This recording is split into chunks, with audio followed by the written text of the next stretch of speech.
नमस्कार। हम इस वक्त मौजूद है स्वामी विवेकानंद सरोवर बूढ़ा तालाब रायपुर में। दोस्तों, स्वामी विवेकानंद को पूरी दुनिया उनके विचारों से जानती है, लेकिन आप शायद नहीं जानते होंगे कि उनका छत्तीसगढ़ की राजधानी रायपुर से विशेष नाता रहा है। उनके कुछ स्थल यहाँ आपको नज़र आएंगे। तो दोस्तों, आप देख रहे हैं विवेकानंद सरोवर, जिसका पुराना नाम बूढ़ा तालाब है। और यह विवेकानंद तालाब रायपुर के पुराने इलाके में मौजूद है। पुरानी बस्ती इलाका यह कहलाता है। आसपास इंडोर स्टेडियम है और यहाँ एक श्याम टाकीज है। अगर आप विवेकानंद जी की यादों के साथ कुछ लम्हा, कुछ समय गुजारना चाहते हैं तो आप एक बार विवेकानंद सरोवर अवश्य आइए। स्वामी विवेकानंद का निवास स्थल, हम आ चुके हैं उस स्थान पर। और यह स्थान रायपुर शहर के हृदय स्थल जयस्तंभ चौक से बमुश्किल 1 किलोमीटर की दूरी पर स्थित है। नमस्कार, ये रायपुर का बूढ़ा तालाब इलाका है, जहां पर आप देख रहे हैं स्वामी विवेकानंद निवास स्थल। यह वही बिल्डिंग है जहां स्वामी विवेकानंद जी 2 वर्ष तक रहे थे अपने बचपन के दौरान। 1877 से 1889 तक इस स्थान को राष्ट्रीय स्मारक बनाया जा रहा है। कोतवाली चौक के नज़दीक है स्थान। स्वामी विवेकानंद के पिता विश्वनाथ दत्त एडवोकेट थे और वे यहाँ व्यावसायिक कारणों से आए थे। और यह भूतनाथ डे साहब का है, जो स्वयं भी वकील थे। उन विवेकानंद के पिता के मित्र थे। इस लिहाज से रायपुर आने के बाद स्वामी विवेकानंद अपने परिवार के साथ यहाँ रुके थे। कि जैसे लोग आते हैं, वो लोग आते हैं तो पूछते हैं कभी कभार। अच्छा। जैसे महीने 2 महीने में ऐसा कभी कभार हो पाता है। ठीक है। बाकी ये जो अभी बंद है, इसको किन्हीं मौक़ों पर खोला जाता है या फिर बंद ही रहता है हमेशा? मैं जब से हूँ यहाँ पे तब से तो खुला नहीं। अच्छा जी, साफ सफाई हुई है, पेंटिंग वगैरह हुई है यहाँ पे। बाकी कुछ नहीं है। और जैसा कि आप लोग को ज्ञात ही होगा कि इसको राष्ट्रीय स्मारक बनाया जा रहा है, तो इसको लेकर यहाँ पे कोई चर्चा वगैरह होती है? हाल फिलहाल तो अभी नहीं हुआ है कुछ ऐसा। बाकी चर्चा तो काफ़ी उठते रहती है कि भैया ये चीज़ होने वाली है, बिल्डिंग कोलैप्स होने वाला है, कुछ बनने वाला है, म्यूजियम बनने वाला है। हाँ, लेकिन अभी उसमें ग्रोथ नज़र नहीं आ रही है ना। जो बूढ़ा तालाब, जिसका नाम अब विवेकानंद सरोवर है, उसके पास एक भवन है। ये पुराना भवन है।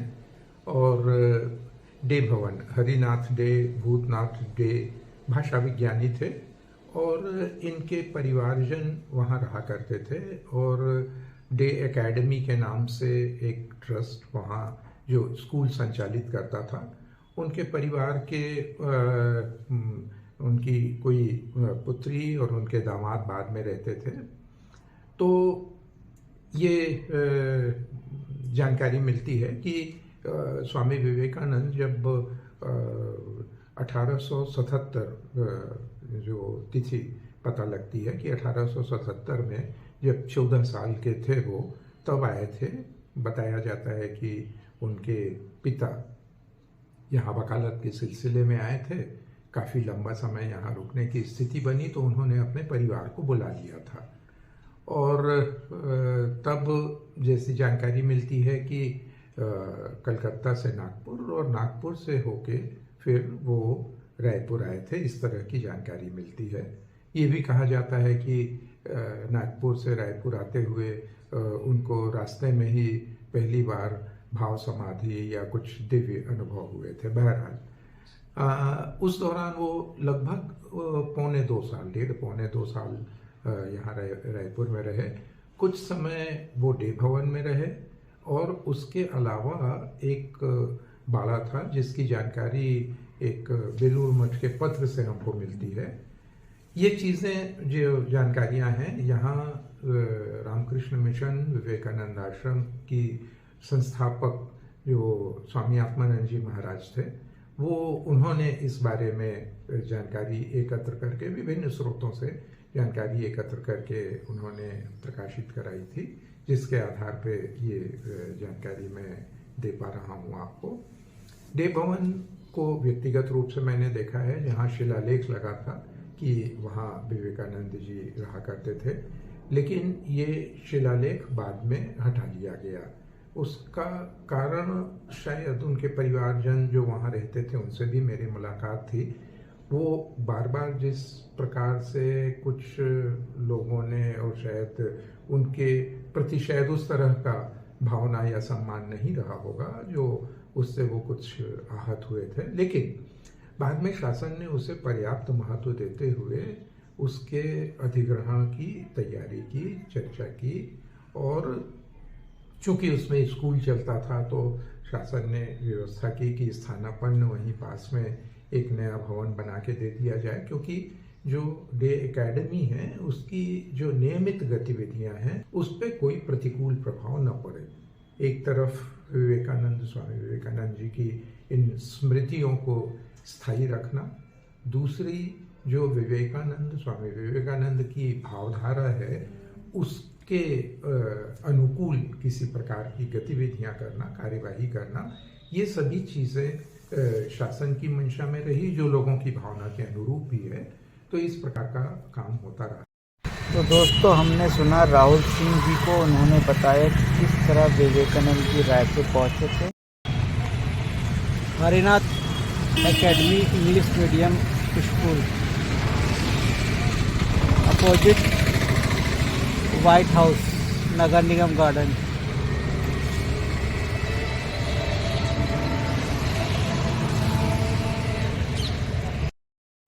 तो आज हम चल पड़े हैं विवेकानंद जी के स्थलों की सैर पर, और जो डे भवन है वहाँ से मुश्किल से 500 मीटर दूर वह स्कूल है जिसे हरिनाथ एकेडमी कहा जाता है, जो पहले डे भवन में ही संचालित था। 2 वर्ष पहले ही इस स्कूल को यहाँ शिफ्ट किया गया है। आप देख रहे होंगे कि Harinath academy English medium school है, काफ़ी भव्य इमारत है। विवेकानंद जी की बड़ी सी तस्वीर यहाँ लगी हुई है। सामने आप देख रहे होंगे 3 प्रतिमाएं, जिनमें पहली प्रतिमा आपको नज़र आ रही होगी हरिनाथ डे, जो 34 वर्ष में जिनका निधन हो गया था, भाषाविद थे। उनके बगल में उनके पिता भूतनाथ डे, और अंत में आप एक प्रतिमा देख रहे होंगे आभा बोस, समाज सेविका, जिन्होंने इस स्कूल की स्थापना की थी। तो विवेकानंद जी के पिता के जो मित्र थे भूतनाथ डे, उनकी पोती है आभा बोस, जिन्होंने इस स्कूल की शुरुआत की थी, और इस स्कूल की सैर हम आज कर रहे हैं। तो आप देख पा रहे होंगे कि स्कूल 1994 में शुरू हुआ था, और पिछले 2 वर्षों से यहाँ नए भवन में संचालित है। इस स्कूल में आपको विवेकानंद जी के कई संस्मरण नज़र आएंगे, उनकी यादें आपको महसूस होगी। आप इस स्कूल में आ सकते हैं, सीजी बोर्ड स्कूल है। वो एक दूसरा फेज आता है जो दूसरा फेज है, यहाँ रामकृष्ण मिशन विवेकानंद आश्रम की स्थापना। स्वामी आत्मानंद जी जो छत्तीसगढ़ के ही निवासी थे, तुलेंद्र उनका नाम था, जो अपना सांसारिक नाम है, बाल्यकाल का नाम है तुलेंद्र वर्मा। वो रामकृष्ण मिशन में दीक्षित हुए और दीक्षित होने के बाद यहाँ वर्तमान जो रामकृष्ण मिशन विवेकानंद आश्रम है, जिसमें मंदिर, छात्रावास, औषधालय, पुस्तकालय, पुस्तक बिक्री केंद्र, साधु निवास, इस तरह की विभिन्न गतिविधियां हैं, तो इसकी स्थापना उन्होंने की। और इसके अलावा जो एक बहुत महत्वपूर्ण उल्लेखनीय रायपुर शहर की यूँ कहें तो उपलब्धि है, जिसकी शायद यूँ कम चर्चा होती है, वो कोटा में विवेकानंद विद्यापीठ है।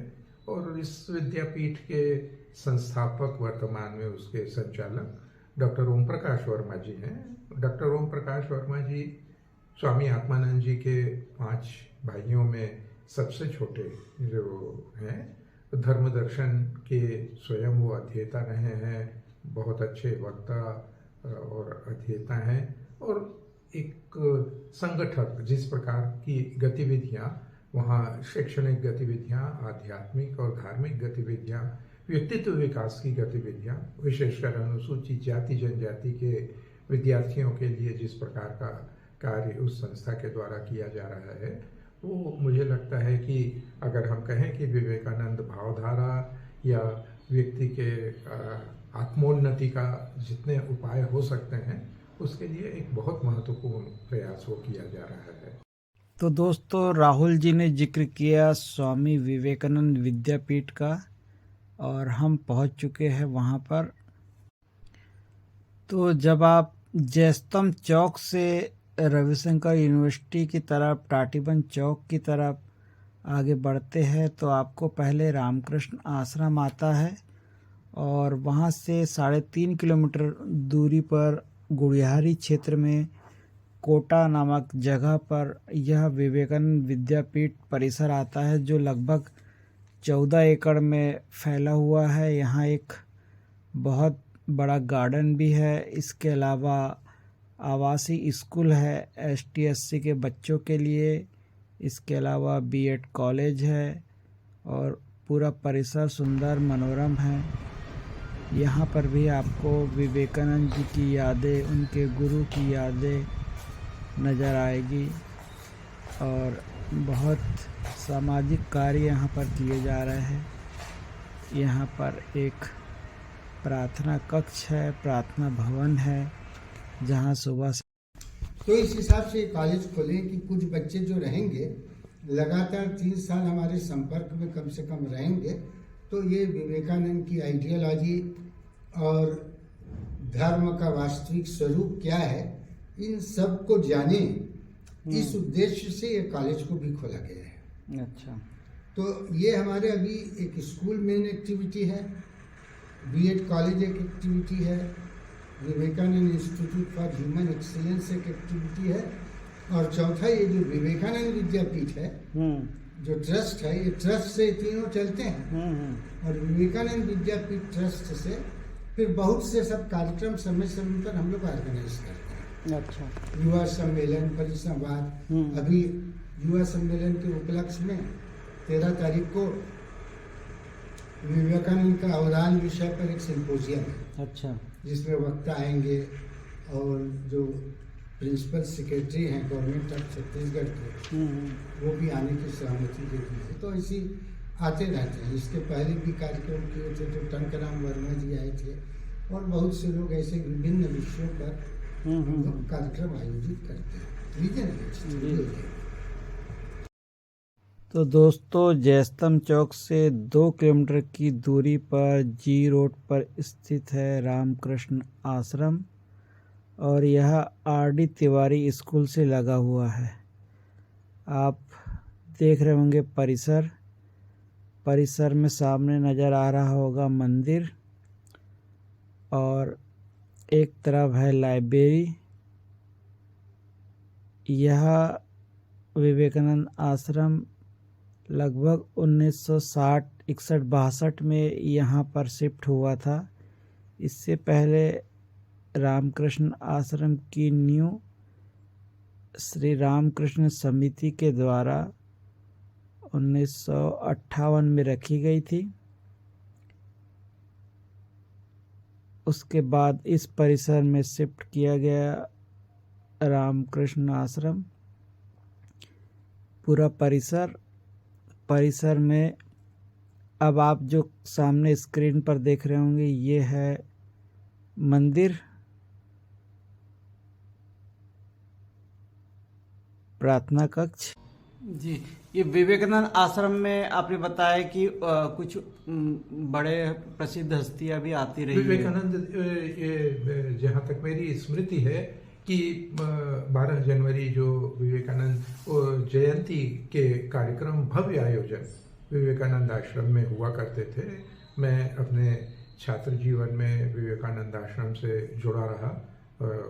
1976 से 1981 के दौरान लगभग नियमित रूप से मेरा संपर्क विवेकानंद आश्रम से रहा। और उस दौरान जो सबसे ज़्यादा, एक तो स्वामी आत्मानंद जी स्वयं के वहाँ शनिवार रविवार को साप्ताहिक प्रवचन हुआ करते थे। गीता पर, राम कथा पर, विभिन्न धार्मिक ग्रंथों पर चिंतन हुआ करता था, व्याख्यान हुआ करते थे। पंडित राम किंकर जी महाराज, राम किंकर जी उपाध्याय लगभग प्रतिवर्ष यहाँ आया करते थे, उनके व्याख्यान हुआ करते थे। और उमा भारती जी और इस तरह के जितने भी प्रसिद्ध प्रवचनकार हैं, उन प्रवचनकारों का यहाँ आगमन हुआ करता था। विद्यार्थियों के लिए, स्कूल के विद्यार्थियों के लिए, महाविद्यालयीन विद्यार्थियों के लिए स्वामी विवेकानंद के ऊपर व्याख्यान, उनके संबंधित वाद विवाद प्रतियोगिताएं, इस तरह के विभिन्न आयोजन उस समय लगातार किए जाते रहते थे। जी, धन्यवाद सर। तो दोस्तों, विवेकानंद जी का सूत्र वाक्य था, उठो जागो और तब तक मत रुको जब तक लक्ष्य प्राप्त न हो जाए। तो आपने हमारे साथ किया सफ़र रायपुर के उन स्थानों का जहां विवेकानंद जी की भावधारा को आगे बढ़ाया जा रहा है, उनके विचारों के अनुरूप कार्य किए जा रहे हैं।